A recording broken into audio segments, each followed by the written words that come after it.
It is Thursday, the November 10th, 2022, and these are your NHL best bets for the evening. Got two of them for you. Let's fire away. Nathan McKinnon of Colorado over 4.5 shots on goal. Yep, the Avs are back in the States, ready to get down to business, man. They had a great trip across the pond in Finland, especially Nathan. He had one heck of a trip. He had 7 assists and 10 shots on goal, and it helped Colorado outscore Columbus 11-4 in the 2 games that they were playing over in Finland.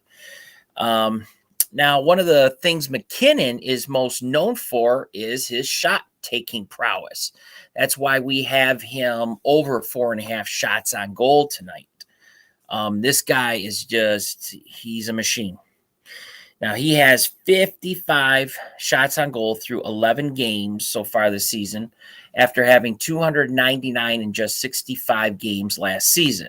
Now, he gets to face a Nashville Predator team that he just feasts on, and we've been waiting for this game so we can take this prop.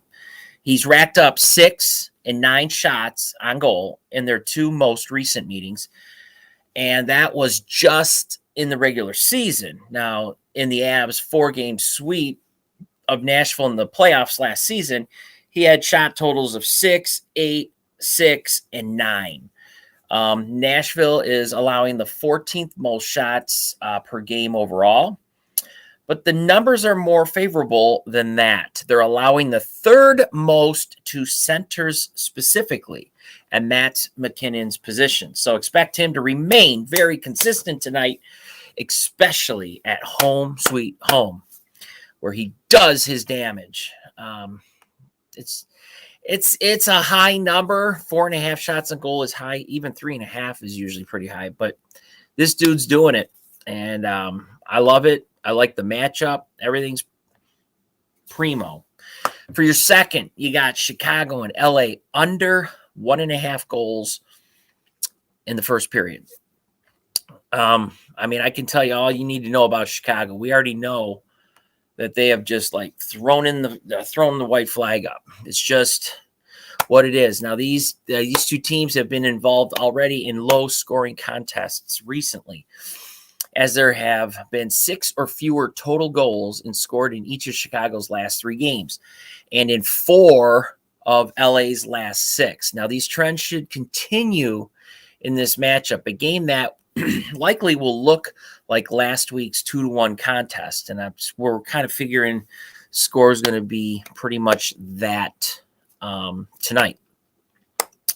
And to be as blunt as possible, I think the Blackhawks offense is just god awful.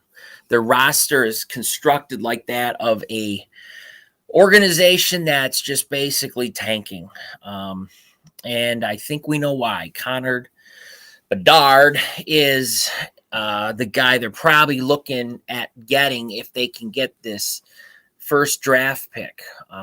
In all the sports, we know how that is when you're looking for your LeBron, your Kobe, your Gretzky, whoever. You see this guy in your future, so you decide to tank, and that's obviously what they want to do. Now, they basically traded every valuable offensive piece over the offseason outside of Patrick Kane, who is likely to get dealt prior to the season's trade deadline.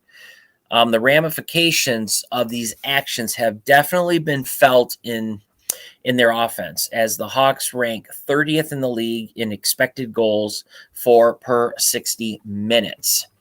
They've now scored 2 or fewer goals in three straight games, a trend that is likely to continue as goaltender Jonathan Quick is projected to take the crease for the Kings.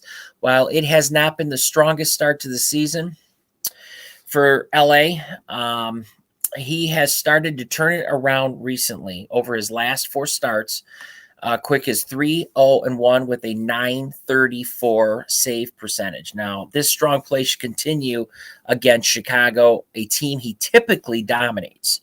Across his last 10 starts against the Hawks, Quick is 7-1-2 with a .925 save percentage and a 1.88 GAA. Now, neither of these clubs play at an exceptionally high pace, and a typically slow start should be in order once again, especially considering how bad Chicago is offensively. And Quick's recent form between the pipes. I think you got two storms colliding here, working for us. Quick is going to keep them out of the net. If there are 2 goals in the first, it's going to come from LA. Can't see it being Chicago. This thing, it's the first one I've done this year, so we're going under 1.5 goals. It was a popular bet last year, I know, with us, and we hit a high percentage of them. But this is the first one we're doing this year. It's just, like I said, the storms are colliding at the right time. This is the perfect spot for this. Take it under 1.5. Go to our Facebook page where you will see more props, player props, and definitely hit like, subscribe, and hit that notification bell. Good luck tonight with these 2 best bets. Let's cash them, and we'll talk about them tomorrow on the show. Have a great day, and safe bets.